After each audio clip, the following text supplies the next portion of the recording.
Thank you all for joining us for our program on unconscious bias in recruiting.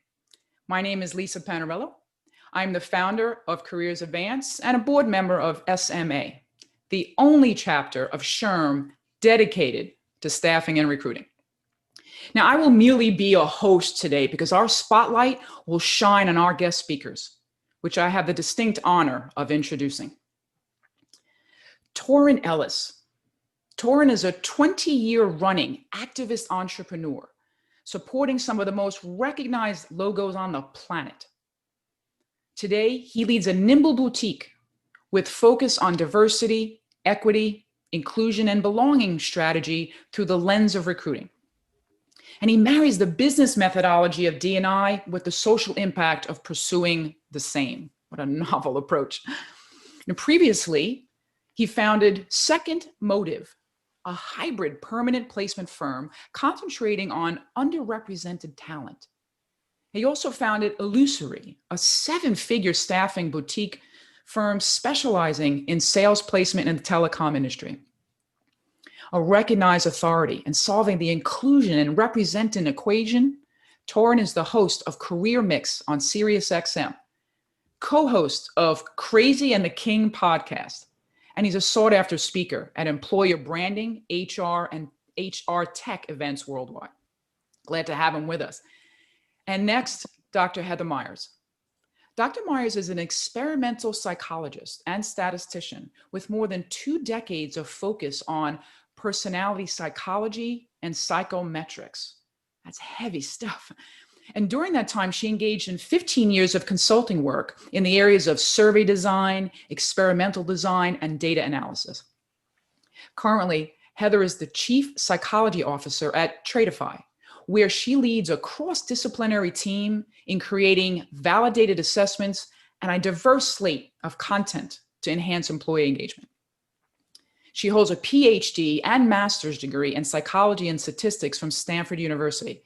She's an Andrew Carnegie Scholar and received 3 undergraduate research grants from Carnegie Mellon University. A wealth of knowledge and insights at our fingertips. So let's set the stage for our discussion. Before I do, I want to let everyone know we are recording today's event. So you'll be getting this available to you later next week where you can catch up anything you missed or share with folks who didn't get a chance to join in. All right. Our discussion, unconscious bias, it exists in recruiting and it can impact hiring decisions. And we know that some companies' internal norms, policies, and training procedures can perpetuate a biased culture, right? So what do we do about it? Well, I believe we're going to be enlightened today as our guest speakers discuss their thoughts around recognizing where psychological safety and stereotypes threats show up in the workplace. They'll share some ideas about how to understand the netted effects of gut feelings on culture and productivity and business success. And also kind of how to progress the inclusion and representation strategies in recruiting, both in the mindset and practice. Now, as we go through their discussion, if you've got a question, throw it in the chat. We'll get to as many questions as we can throughout this conversation. And I'm going to leave everyone on mute just so that we have a very, clear conversation. So whatever question you have, I'll read it and I'll share it into our panel discussion. All right. So let's get this show on the road. Torrin, take it away. Yeah, absolutely. So thank you, Lisa. I appreciate you and the team, everyone behind you, for trusting Heather and I on and in this conversation. We really appreciate being able to be in a position where we can go back and forth, plus, minus, pro, con, as relates to unconscious bias. So thank you for originally reaching out to me. Thank you to the Dean, Mr. Jerry Crispin, for finding it fitting to even suggest that I be a part of the conversation on today. Jerry and I, we've actually been in the same room a couple of times. We've had a great time every single time we've been in the same room, but this summer has been special. The time that he and I have spent together have been a little bit different under different circumstances. And with all things considered, not just the pandemic, but the social unrest that has shown its ugly face across our country yet again, where we are right now in a historic election. Some would call historic, others would just simply call another election. Where we are in terms of advancing our organizations and thinking about the future of work, I can't think of a better time for us to tackle an aspect of building high-performing teams. Last thing that I'll say is the Business Roundtable, I believe in August of 2018, came out and said that we should shift our focus. I'm paraphrasing their announcement, but we should shift our focus from shareholder value to our people. I find it amazing that people lean on an organization like that to tell them something that they should have been doing already in the first place. Incredible that we are looking to that organization to tell us that we should be focused on people. The fact that we have not been focused on people is the reason why we are suffering as it relates to diversity, equity, inclusion, and belonging. The fact that we have not been focused on people is the reason why Me Too has escalated to the degree in which it has escalated. We got to be responsible. And so over the next 30 or 40 minutes, what you will hear from Torin and from Heather is responsible conversation. Both of us operate with full accountability. We know what it is to do the work that we do. We do it at a high, just a high level of performance. We are absolutely focused on people. And so with that, I will turn it over to Heather, and I'm just going to challenge her from the very beginning. Why do you believe in unconscious bias training? That's an excellent question. I believe in unconscious bias because I am a psychologist, and when I went to Stanford, I participated in some of these studies in an MRI machine. They take you in, they look at your brain, they flash pictures, for example, that you can't actually consciously see, right? So they prime you with words, for example. There are these priming studies. So subliminal, can't actually read them consciously. And then they show you pictures of faces. They show you black faces. They show you white faces. You look at the studies, what you see in the results, if you prime people with pictures or with words that are associated with crime, people stare longer at the black faces, the faces of color, and they're usually, in this case, black versus white, than they do at the white faces. If you prime neutral words, they spend more time looking at the white faces.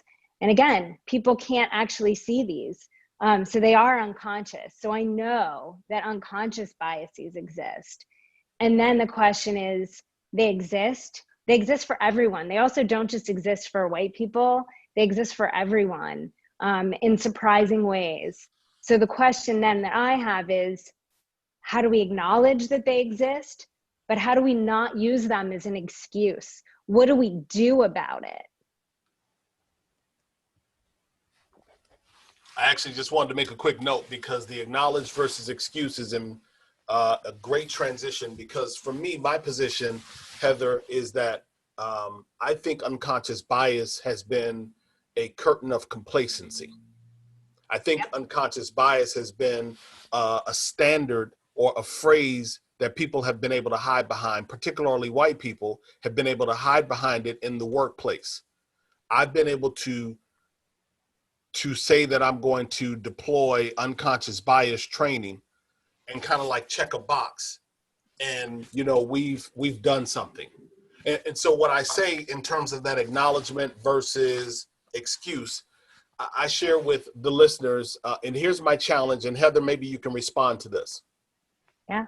I firmly believe that everyone operates with a bias. That I agree with. I think that if I'm walking down the street and it's in the evening, similar to your example of the faces and some of the word association, if I'm walking Torin down the street and I'm coming through at 5'11", 240, 245 pounds, people sometimes seem to think that I'm like a football player. I do not know why, because I don't have a football physique. Yet if a woman or a couple kind of clutch hands or hold their bag and move to the other side of the street, conscious. If I am in a wheelchair and I'm coming through the lobby of a building and I can look in the elevator and I see you and you see me, and I can see you closing the elevator door because you don't want my wheelchair in with you, or you don't want Torin on the elevator with you, conscious. If you are looking at resumes, and I'm speaking directly to those that recruit and build teams, if we are looking at resumes and the stories, the studies are out there, plethora of stories and articles, that if in fact we are making judgment based on people's name, their zip code, their academic association, fraternities or sororities, because we know that they identify them in particular ways, and we are discounting their candidacy, we're discounting their applicancy, conscious. And so the question becomes, Heather, are we unconsciously operating, particularly when we are building teams and organizations? Are we acknowledging it, or are we really using unconscious bias as an excuse? I would say both. Here's the thing. There are things that we do unconsciously without thinking. Even Torin, if you see someone walking down the street and you suddenly move over, you may not be conscious of the fact that you've moved over, but you've done it. Now, when you're looking at a resume, first of all, the thing with unconscious bias training, which you talked about, companies do, yep, they have a training. Okay, great, we're good. We check that box. No, it's not done. It's not a one and done. Look at this country. Look at, we're still having we're still having riots. We're still having people of color imprisoned at higher rates. These things are happening. They're real. They're not getting hired. It can't be one and done. There can't be complacency. You can't have one unconscious bias training and yep, I'm done. Because what happens is when you look at resumes in particular, and I've seen this with people, even people I work with, and I've had to call people out on it. You don't think you're discriminating because of the race or because of where they live or because of where they went to school. You justify it by saying, oh, but they don't have the experience that I wanted. I wanted 10 years of experience. They only have 3. Oh, they don't have, they didn't take the courses that I wanted them to take. Well, that's because they didn't go to an elite university. They went to a different university. That was maybe one where, it was a community college and didn't have those courses, right? So we justify these things. We say to ourselves and we say to the people around us that we're not selecting them because they don't have the skill set or they don't have the experience or they don't have these things. But really, it's the unconscious biases are actually working. We see that name, or we say we're not hiring them because we don't think they're able to work in the United States. When really you're using their name as a bias, when in fact they're an American citizen who's lived here their entire lives, but you look at the name and you think, oh, and maybe they went to school overseas. Maybe they did an overseas program and that's what you see. And you're like, oh, well, they won't be able to work in the US. So there are all these things that we do without thinking and we justify them. And then we say to ourselves, so this is interesting for me because obviously I'm white and I am definitely impacted by these things too. But I'm also from a relatively poor family in a poor area. And, I was the first person in my family to go to a 4-year college. So even when I got there, like there are all these things that people knew that I didn't know, right? I had people who took me under their wing and gave me experiences, which allowed me to move on to Stanford, et cetera. So there are some people, right, for whom that happens. Great. So those people might move up. There's a whole group of us for whom that doesn't happen. And then those people don't get hired because of these excuses that we make. And along with this, you can see it when people whiten their resumes.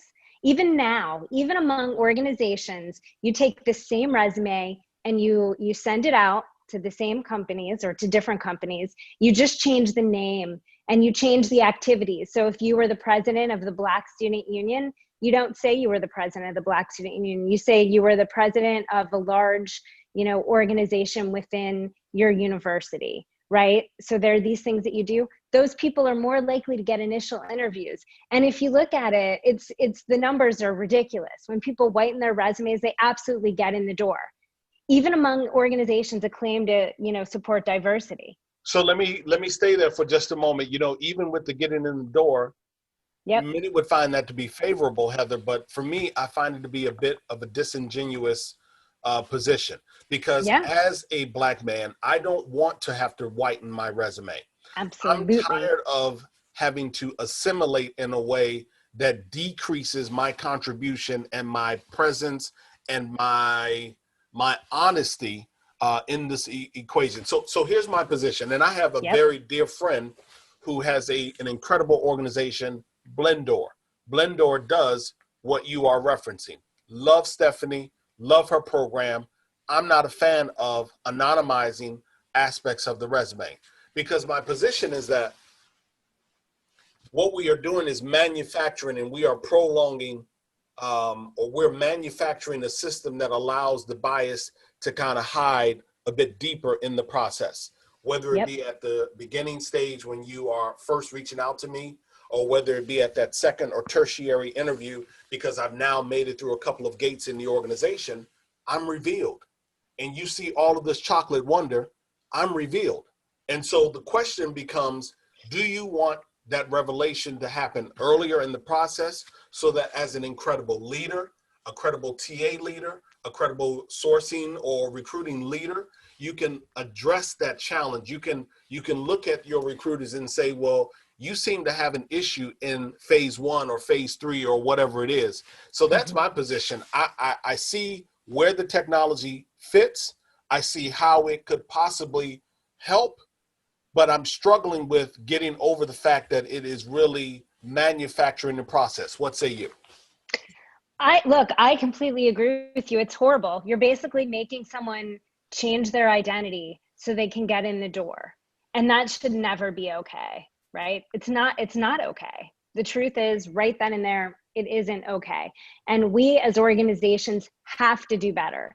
And the only way we do better is to keep working at it constantly, over and over. Now, when you're someone who's faced with this dilemma and this struggle, right?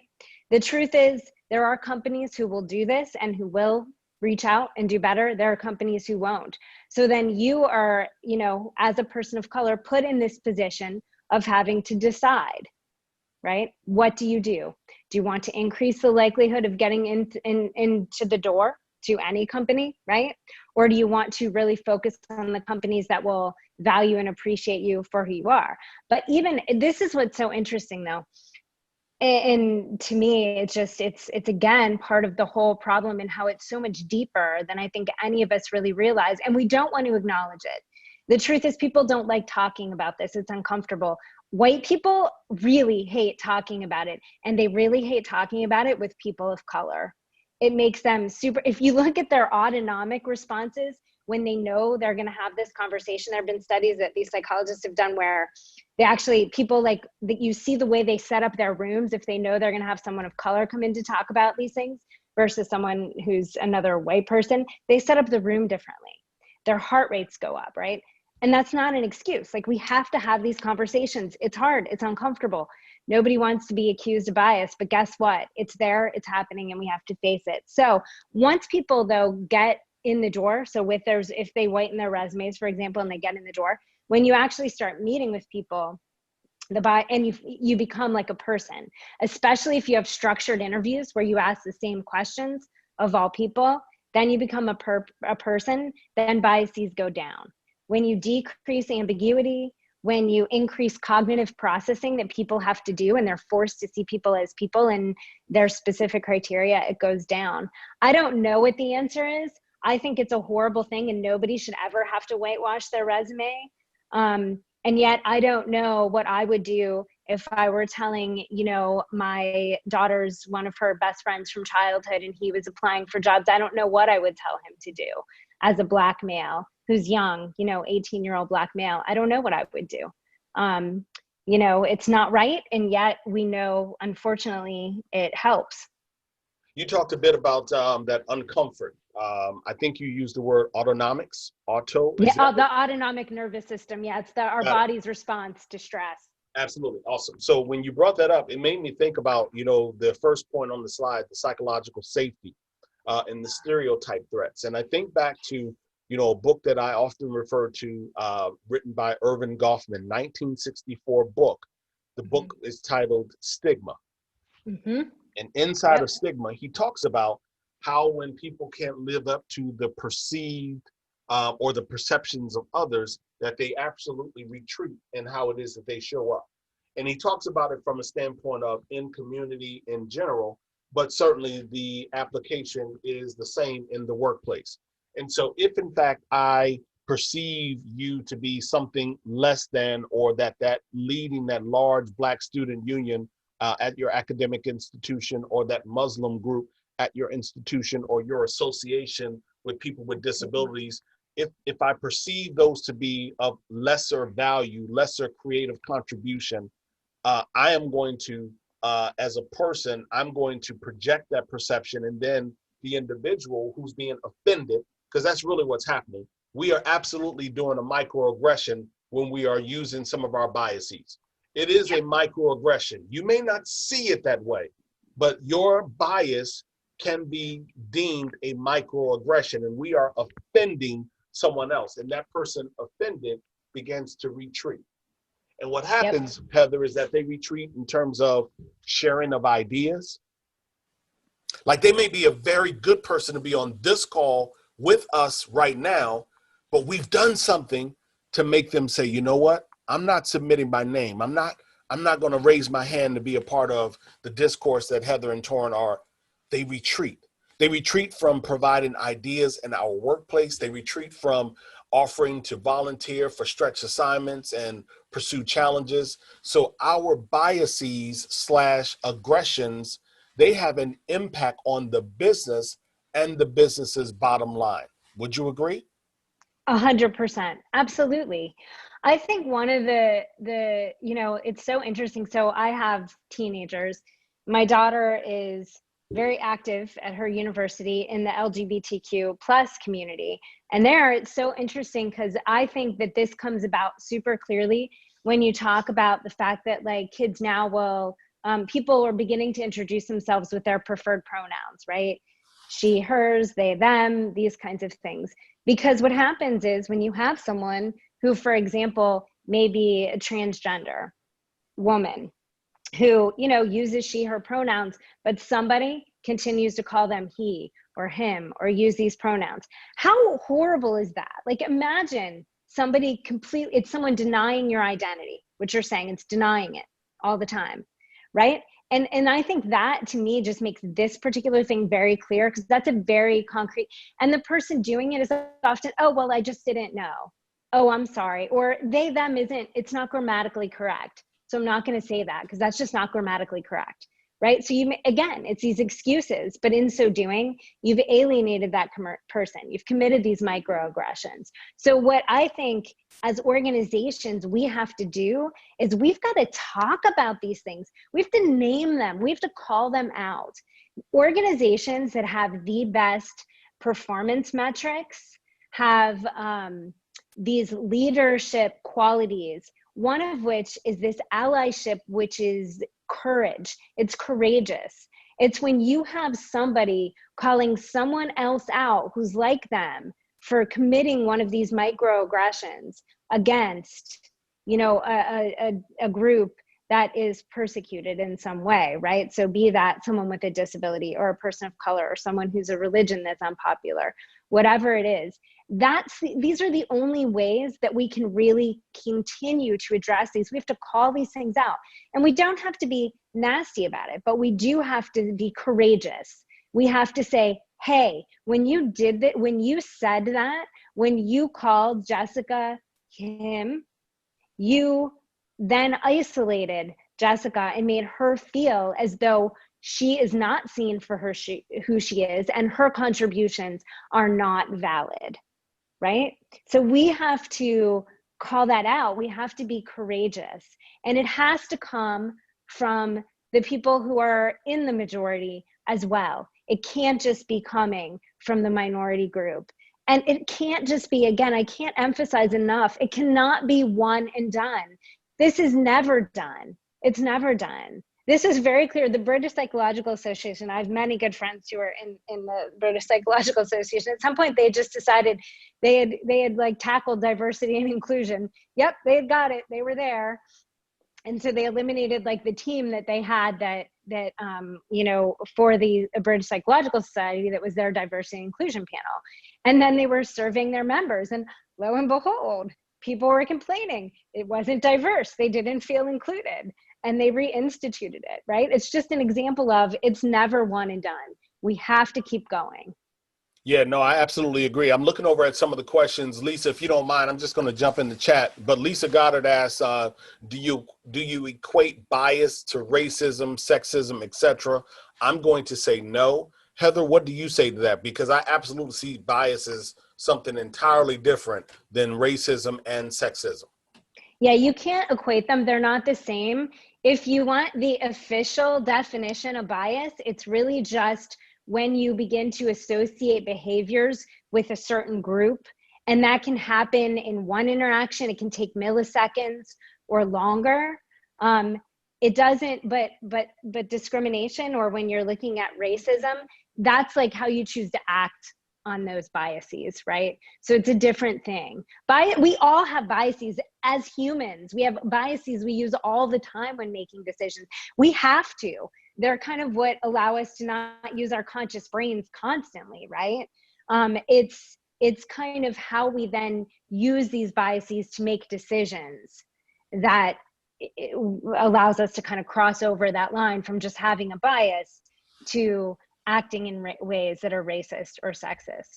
I want to go someplace. I want to operate off of something that Maxime Local has placed into the chat. I'm not going to read it out loud, but I'm going to give you a scenario, Heather. And so I tend to think that when we talk so much about culture, that we are unfair in that conversation, because oftentimes, Heather, the conversation is, well, we think culture is something that is bred in the organization.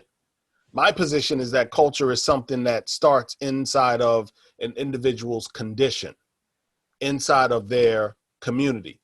Like when I rose this morning, I put my feet on the ground and went through my meditation and, you know, my exercise, and I am bringing all of that into this conversation, which happens to be our workplace for this hour. And so when I think about bias, when I think about culture, when I think about some of the remedy to such, I wonder how much proximity plays a role in these scenarios. And what I mean by proximity is,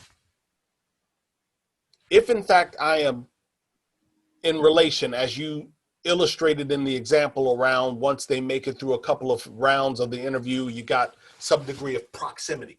I believe that proximity is an absolute necessary need or portion of the formula for how we mitigate the biases. If I spend more time around people that are older than myself, I won't operate with thoughts of ageism. I won't make decisions based around ageism. I won't be nefarious or less than considerate of those that are a bit older, people with disabilities, someone who may be transgender. But I wonder how much of that proximity posture plays a role in what we are dealing with right now. The pandemic, we've looked at all of the numbers. We see Black and brown people are dying at rates faster than everyone else.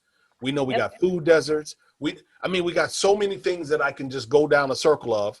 And then we got policing. What do you say? Yeah, I mean, it's definitely, look, culture is something that we kind of, as people working together, create, for sure. And if you have a whole group of white people with similar shared experiences, they're going to create a culture which they think is the best culture for their organization. And then they're trying to bring in a diverse slate of people, right? Except those people don't fit their culture. Well, of course they don't fit your culture, because your culture is super white. And you don't realize it, right? You're talking about these things as if they're sort of these broader, bigger goals, but they're not really, that's not really kind of what you're doing. That's not the culture that you've created. The only way to create a better kind of really corporate culture is to have inclusion. Diversity isn't enough. People need to have that proximity. They need to interact. They need to interact in meaningful ways where people are on equal footing. right? And people are in a psychologically safe environment. What does that mean? Psychological safety is so important. It means you can say what you think and what you feel and know that it's not going to have a negative impact on you. So know that people aren't going to think less of you, that you're not going to be tossed out of that group, right? And psychological safety is not easy, and it isn't fun, and it doesn't mean no conflict. This is the other thing. People, I think, have this concept that psychological safety means there's no conflict, that everybody gets along and they're all, you know, holding hands and singing. That isn't what psychological safety is. Psychological safety is having a space where you can have conflict, where you can disagree. One of the first times Torrin and I were on a panel together, he said to me, I don't believe unconscious bias is real. I don't think it's a thing. And I said, I don't agree with you. I think it is a thing. I think it's an excuse that a lot of people use, but it is a thing, right? So we were able to have that conversation, to challenge each other. Was it comfortable the whole time? Nope, I'm sure it wasn't. It wasn't for me. It probably wasn't for Torrin the whole time, but we did it. Why? Because that's the way, it's that kind of proximity. It's proximity with real interaction, right? Where we can each be authentic and we can bring who we are to the table and we can see it from each other's point of view. Those are the kind of things that organizations need to learn how to foster. And there are ways that we can do that. There are ways that we can do that. Well, Heather, if you wouldn't mind, Heather, yeah. I'm just going to chime in here because the question kind of leads right into this from Maxim. Is Yeah. there a remedy to unconscious bias? What can you, so if they're checking the box of doing an hour training or a month training isn't doing it, and having a couple of conversations isn't doing it, how are we going to remedy this unconscious bias? What are some of the tips and tools of the trade? So first of all, knowledge is power. There's this amazing book that I was reading recently by a Stanford professor who actually is from kind of my neck of the woods. So she grew up in Ohio. I grew up in Pennsylvania, about 10 minutes from the Ohio border. She started at Stanford as a professor as I was there as a grad student. And she's been working, and she's a Black woman who grew up in a very Black neighborhood until like middle school. And then her parents moved and they moved her into a more white neighborhood. And she had all these opportunities. Now she's a professor at Stanford. She went to Harvard, very smart, right? But she's been working with the Oakland Police Department, but she's written this book called Biased. And then it has a very long title because it's an academic book. It's Biased, Uncovering the Hidden Prejudice That Shapes What We See, Think, and Do. And it's reading things like that, right? That kind of bring this up. How do we tackle it? We can tackle it. How do we do it? It's education. It's also not being one and done. It's challenging ourselves, right? It's knowing what these biases are, not being afraid to address them, not being afraid to have the difficult conversations.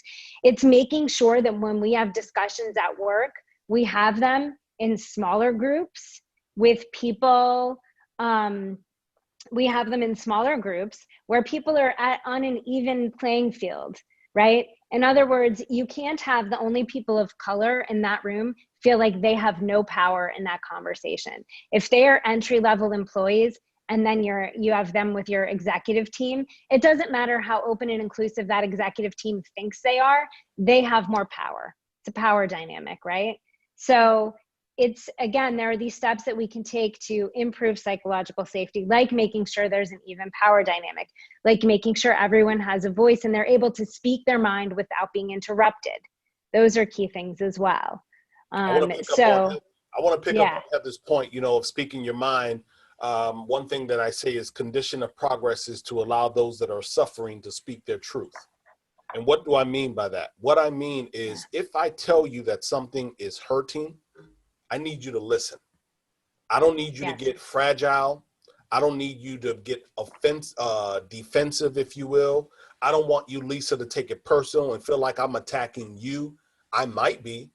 I might just be talking about a scenario. I might just be talking about the environment. But I need for you to not be fragile because I am speaking what is my truth. We got too many people running around the corporate corridors that are fragile. Heather has already illustrated in the beginning of the conversation, they don't want to have the uncomfortable conversation. It's different coming from Heather versus Torrin. No, you need to have the conversation come from the person who is suffering. There's a phrase out called DARVO. You can find it by the psychologist Jennifer Freed. We won't talk about it today, but it's really when you deny, you attack, and then you reverse the order of the offender. Too many folks are doing that. They're denying what someone else is saying is being truthful. So that's number one. Number two, I think the other thing that we can do to make sure that we start to remedy the presence of bias or mitigate the presence of bias is that we have to create a different learning journey. When I go into organizations, I always talk about evaluating D&I at every value point in the organization. So it's great that we're talking about it from a talent acquisition or a recruiting standpoint, but we should be talking about D&I or bias in learning and development. And I'll just stay in learning and development for the sake of time. We have to focus on how do we curate a different learning experience? How do we give people a bit of YouTube, a bit of book, a bit of audio, a bit of experiential? How do we curate a learning and development environment that places us in proximity of people that are Black and brown, people that are transgender, people that are LGBTQ, people with a disability, people that are Muslim, people with different political affiliations, different religious leanings? How do we do that in curating our learning and development process? And does that mean that everything needs to be certified? No. Training, certification, and simply experience. We don't do a good enough job in our organizations of how we curate learning and development. Now, Torrin is not suggesting that we become clubhouses or that we become, the long couch in the therapist's office. I'm not suggesting that. I'm not suggesting that we create babysitting centers for professionals. But what I am suggesting is that we do a better job of addressing the whole person and all the people in our organization. And I know that we can do better at that. And Torrin, one of the things that I want to kind of piggyback on that is Dr. Eberhardt kind of mentions in her book, right? She's talking about like these organizations and these unconscious bias trainings, and she's created some, right? And she's a cultural psychologist. Excellent. But a lot of these trainings that are out there are not created by psychologists at all. Certainly not cultural psychologists. That's the other thing. Like, we need to bring these people with this expertise into our organizations to help us, right? I mean, cultural psychologists literally spend their lives studying this. This is what they do. Like, if you're building a program, you need to bring some in. These are the people who can help us at all levels. They understand psychology. They understand people. They also understand the way these biases impact us in our world. And so many of these trainings are created by people who, maybe read some books and stuff, and that's great. But again, we need to bring in the experts. So I think that's another thing. I think often in business, psychologists, yes, there are people like IO psychologists, like I have more of a role now as a personality psychologist. These things are happening. But I think, again, it's remembering we don't have to do this alone. Your HR department, your organization doesn't have to do this in a vacuum, right? There are people who know about this, know how to approach it, can help you set these things up. Seek out those people. Find people who are, cultural psychologists, and there are plenty of them out there who can help you do these things, right? You don't have to do it alone. And Heather, you have a position on when we tend to exhibit the bias more than not. So one of them happens to be when we're under some pressure of time, right? Yes, 100%. The conditions that make our biases worse, that make them come out. This is true for police officers.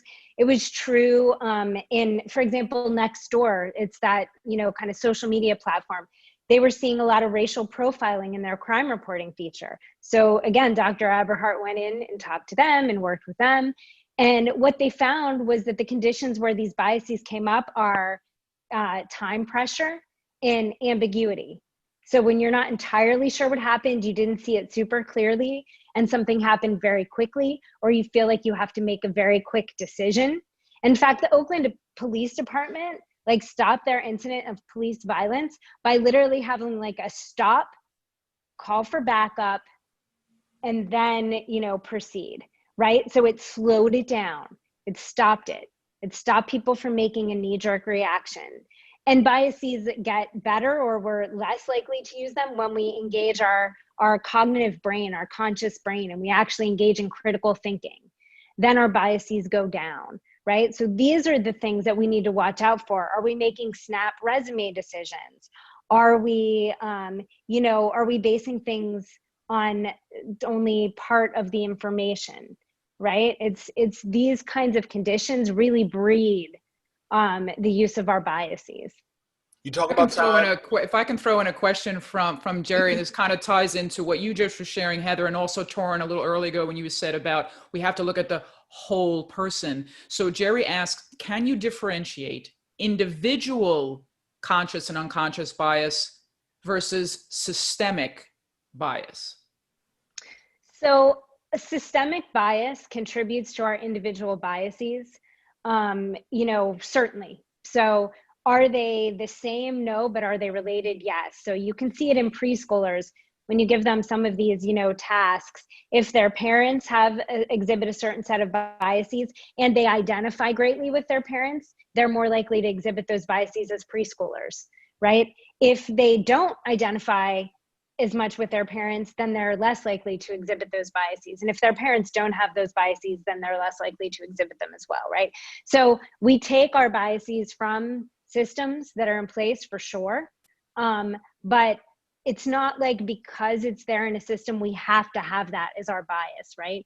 And again, we can constantly challenge these biases. So, and you may have had an experience personally that was something that happened to you that led to a bias that you have that isn't necessarily systematic, right? So can we differentiate? Yes.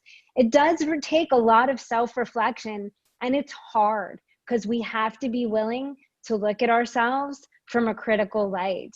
And that doesn't mean to think that, oh God, I'm a terrible person, but it does mean to say, whoa, wait a minute. Why did I just do that? Why did I just step away from that man who walked into this elevator? I better think about that. And it happened and again, one of the things I love about this book is Dr. Everhart talks about her own son and is a preschooler on her plane. And there was a Black man on the plane sitting next to them that didn't look like his dad. And he was like, oh, that guy's like dad. And then later he was like, I hope he doesn't steal something. And she's like, why would you say that? And again, it's like a bias that he's kind of just, picked up, but then they called it out and they talked about it. So again, these things are there, but they're not, it doesn't mean just because they're there, they have to be there forever. We can do something about it. And Jerry, I want to just pick up on that, whether it be around the pay and compensation that you drafted in the chat, whether it be around our hiring, ex-offenders or those looking for a second chance. Heather is absolutely right. There's similarity, but the system really feeds so much of the biases that we operate within. And whether or not those biases are being exhibited in our corporate culture, in our community, you have to think about and look at all of the systems in which people operate and move. So from finance to real estate to public policy to philanthropy, even from a corporate giving standpoint, if you absolutely sat in on some of the meetings of some of the corporate social responsibility and or philanthropic teams inside of the organization, many of them are led by white women. You get inside of some of those conversations and you hear how they think about, and they mean well-meaning individuals.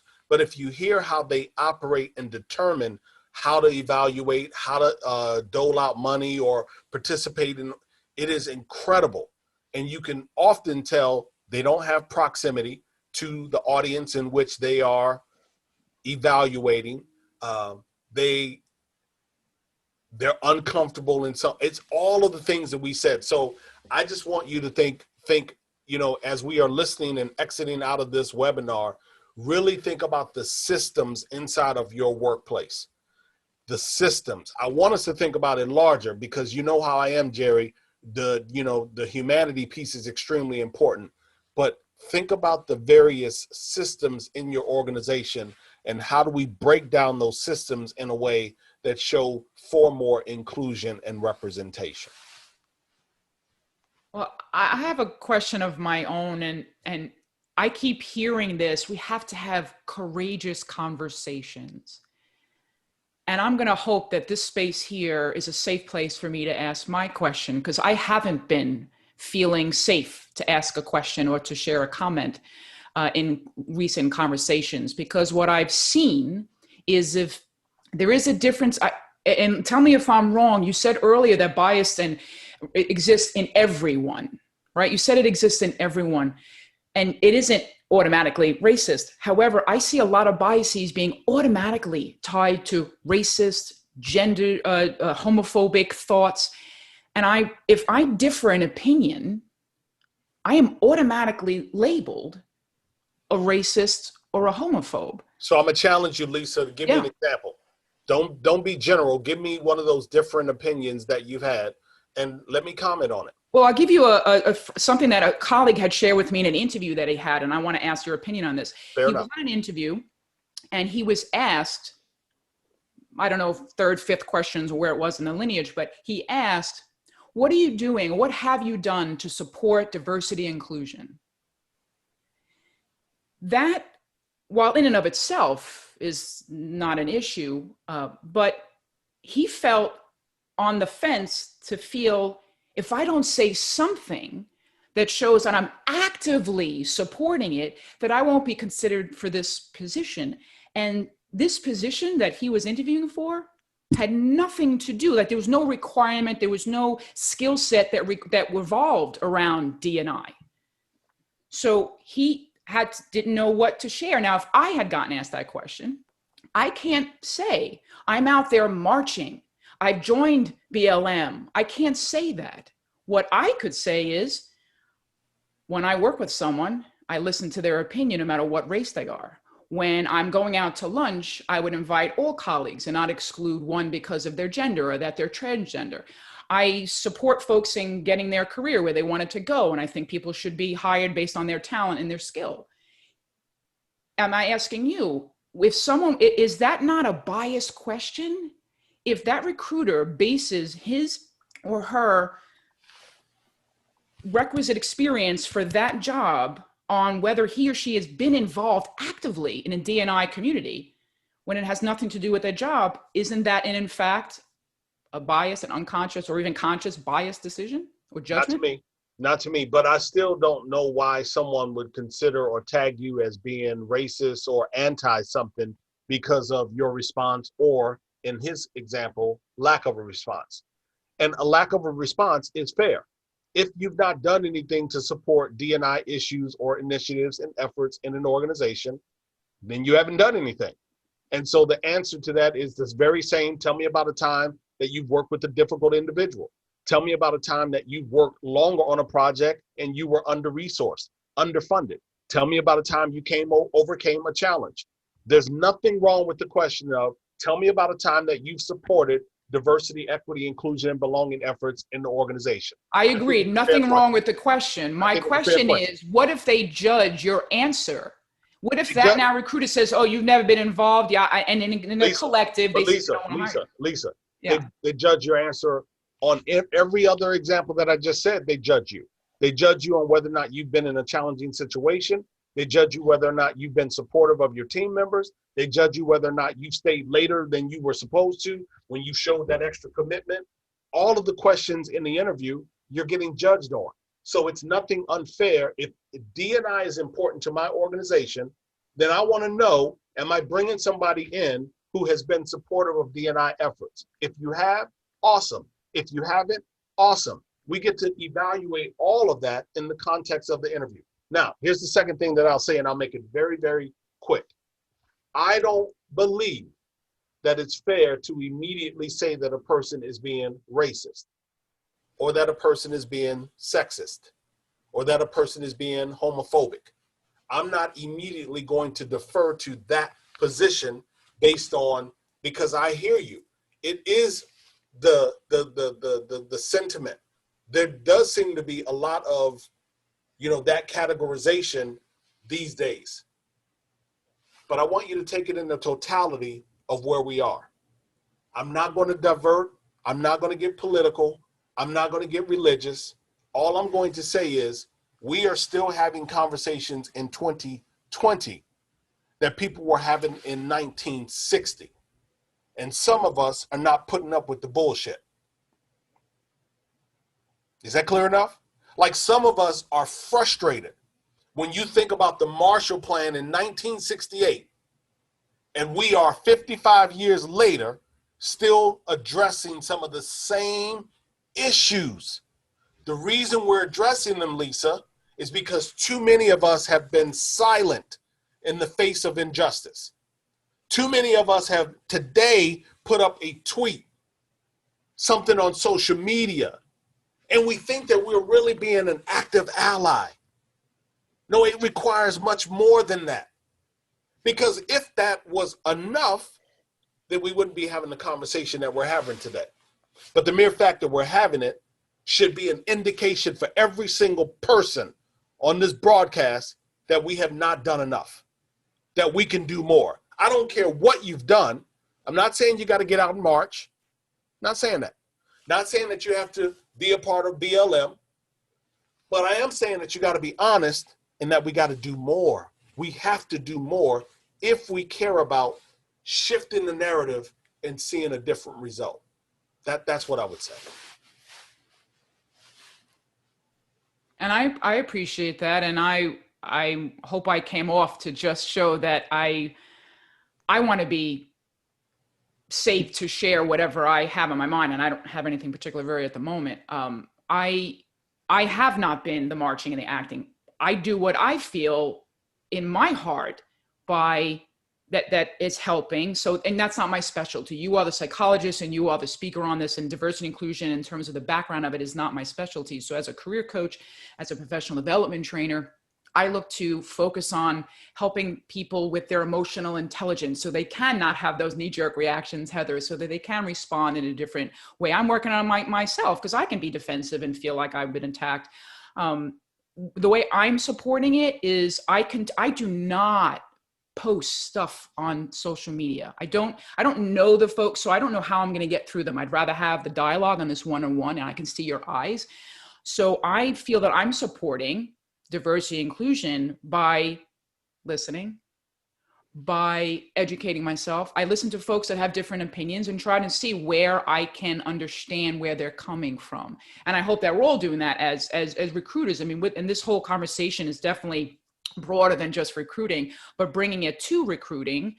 Last question that I have, is there, now that the conversation is definitely more front and center, and I appreciate that it is there now any kind of danger of reverse discrimination? And even that is an uncomfortable word for me to say, because if now you have 10 applicants in front of you, when do we look at the skill and the talent? Because I want to look at black, white, female, old, young, what have you. Lisa. Mm-hmm. I'm not trying to, as Ruth Bader Ginsburg would say, mansplain me, something like that. Ahead. I'm not trying to do that. I know that time is an issue, and I want Heather to jump in from an academic and a research-based position. But all I'm going to do is ask you one question. I'm not even going to respond to your response. That question that you just posed, have you ever asked that question as it relates to hiring a team of white men? I didn't ask it to that team. I've asked it of white recruiters because I look at it both sides. And I say reverse only because we're focused right now on the black versus the white. Have you ever in your time said to a group of people or whomever that hiring another white man, white woman is reverse discrimination? I don't think I used the word reverse. I asked discrimination. Yes. I'm doing it specifically the way that you did it because I'm trying to make a point. When we look at D&I, we are subjecting ourselves to a different bar of measurement than we have been in the past. When we look at D&I, we will suggest to our hiring managers or others that going after such is a lowering of the bar. We will ask questions like, well, is this reverse discrimination? You have not asked that question when you hired 500 white men. You've never asked that question. So why are we asking it now? Because I'm intentionally saying, you know what? I'm not going to look on Indeed.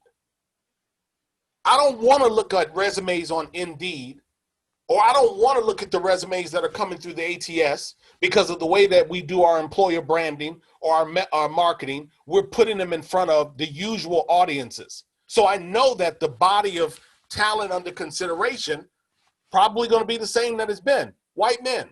So I'm going to be intentional, and I'm going to ignore that for a moment, and I'm going to go over here and create a new relationship. I'm going to look at a new place. I'm going to open up a new door, lift up a new hood. I'm going to just be intentional.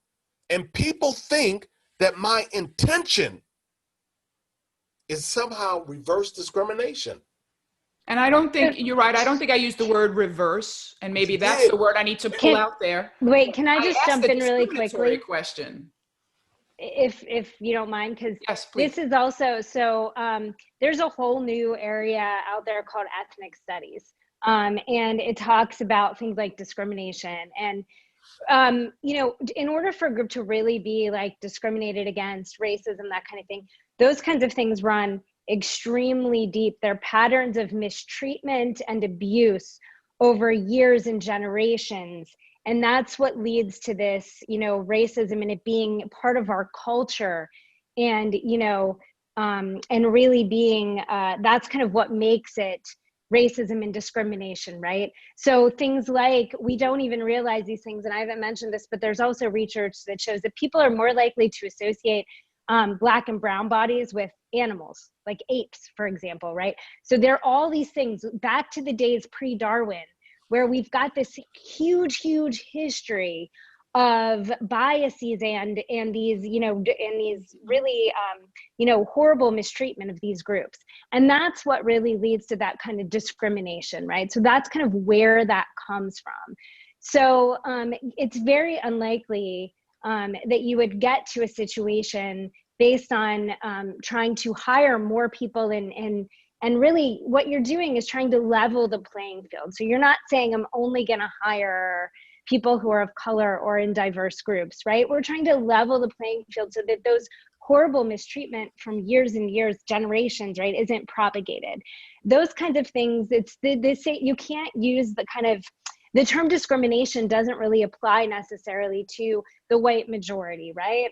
Because we haven't been grossly mistreated, you know, for generations and years, and we haven't been slaves, and we haven't been, our populations haven't been decimated. Now, obviously, I'm not including things like Jewish populations who obviously have, right? So it's not, it's a fear that we have. And part of that is, it's the challenging of our kind of majority status or our sort of, you know, privileged status, which we all feel.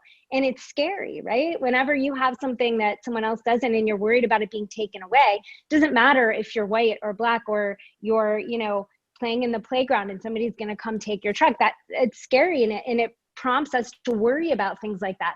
Well, what if I or my kid doesn't get this job because now I'm focused on hiring more minorities? So I see where it's coming from, and I get that it's a fear that we have for sure. But what people of color and people in these lack of, you know, these groups, right, who are really discriminated against, it's generations and generations of these, you know, horrible mistreatment that we're just trying to correct for. And I think that's kind of, I don't know if that helps see it a little differently, No, but I think that does, and I appreciate that. And my last comment, I read a post on LinkedIn, which has become now more of a forum for discussion than just professional fodder. He shared, I'm so excited, I can say this now, with the law had gone in about you can't fire someone because they're gay, which I get. I'm so glad that went. I don't just, to me, I don't see why racism has to exist. It doesn't, to me, match up with a hiring qualification. But he said, I can say this now because I can't get fired. I'm gay. And I wanted to respond, I'm happy and excited that that law exists, because you should not be fired because you're gay. What does that have to do with the job? My concern is, though, that person feels that they can't get fired. Yeah, and I don't think that's the case. I mean, I get it. And there may be some people who think that way, but again, I think it's about it's finally, I think from that person's perspective, it's finally being able to be who you are and say who you are and speak your truth, which they haven't been able to do. Right. And that's, I think that's so important. It's more about that. Of course, anyone can be fired for poor behavior and performance and all of those things. And as long as those things are objectively tracked metrics and whatnot, that's a different thing. But I think what this person is, you know, and again, I'm not that person, I have no idea, but I think the point is, it's that finally being able to just be able to be who you are, the way that the rest of us, like, you know, just do, right? And we don't have to think about it, because we can just be our authentic selves more often, right? And it's, you know, it's when people are worried that who they are can lead to them being fired. That's, again, that's what I think people are speaking out against. It's not the, yes, I can never be fired. It's more the, yes, I will finally be seen for who I am in the work I do, and not, you know, who I am, what my identity is. Yeah, So, and I want that to be, and I'm hoping that that's where we go. I can't believe we're on the hour already, and I have just a couple of closing things about SMA before I do. Torin, did you want to end us off with a comment? I'm really so excited about what you've just shared with us. No, I just really want to thank you. Honestly, I want to thank you and Anthony Santiago and Emily Nichols and Doris Kiefer and Mr. Mike Vorer. And I think there's somebody on here that loves the conversation. Corrine Williamson, she's on like twice. I could actually go through all of the list, but I just really want to say thanks for allowing us to have the conversation. Thanks for creating a place of, you know, exploration and curiosity for your group. It was beautiful. I'm glad you invited me, and thank you for trusting my voice. We are truly grateful for your time. This has been an enlightening event, definitely from what our folks have been sharing. And I want to thank you, Torin and Heather, for your time, your energy, your insights, your warmth, and your openness to let me throw in a couple of questions there. And I thank our audience. Great participation. I appreciate you sharing in your comments, just joining us today. So I want to just thank everyone, and then let you know that the recording of this will go out next week. So keep a lookout for it, and you can share with your teams, your colleagues, and get the conversation continuing. Because as you both said, Torin and Heather, it will not stop here. It's not that it shouldn't, it will not. And we will certainly continue to perpetuate. I'm looking forward to staying in touch with you. If you don't mind, I just might LinkedIn you and have a couple of candid conversations so I can learn more from your intelligence. And then for the rest of us, keep in touch with future programs. SMA does virtual programs as often as we can. As a heads up, we're hosting a virtual holiday networking event on December 9th. Heather and Torin, you're welcome to join us. This will be a great opportunity to share your stories of 2020, challenges, successes, ideas for the coming year. You'll learn about SMA's partnership with Best Buddies, a nonprofit program, and how you can get involved. And you could have a chance to win some prizes, so look out for that invite. And then stay in touch with SMA. Follow our content on Facebook, message us on LinkedIn, join our chapter. We are here to support your recruiting efforts. On that note, keep up the great work, everyone. See you soon.